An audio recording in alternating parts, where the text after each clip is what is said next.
तर राज्यसभेच्या एका जागेवरून महाविकास आघाडीमध्ये विसंवाद असल्याची चर्चा सुरू असतानाच आता खासदार सुप्रिया सुळेंची प्रतिक्रिया समोर आली आहे। पुढच्या आठवड्यात महाविकास आघाडीची बैठक आहे। या बैठकीत राज्यसभा उमेदवारीबाबत ठरेल असं सुळे यांनी सांगितलंय। तर सांस्कृतिक मंत्री आशिष शेलार यांनी महाविकास आघाडीवर निशाणा साधलेला आहे। सत्तेसाठी आणि स्वार्थासाठी महाविकास आघाडीतले 3 पक्ष एकत्र आलेत असा हल्लाबोल शेलारांनी केला आहे।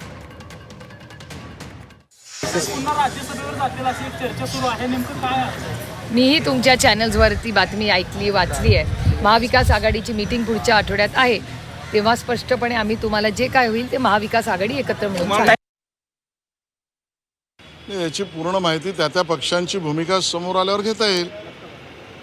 त्यांच्या भूमिका त्यांनी स्पष्ट कराव्यात, उमेदवार टाकावेत न टाकावेत, समर्थन द्यावं समर्थन न द्यावं, एकदा गोष्टी समोर येऊ तर द्या। पण एक गोष्ट खरी आहे, जी आज महाराष्ट्राला कळली, आम्ही ती वारंवार सांगत होतो की हे सत्तेसाठी एकत्र आले, स्वार्थासाठी एकमेकाचा राजकीय जीवसुद्धा घेतील।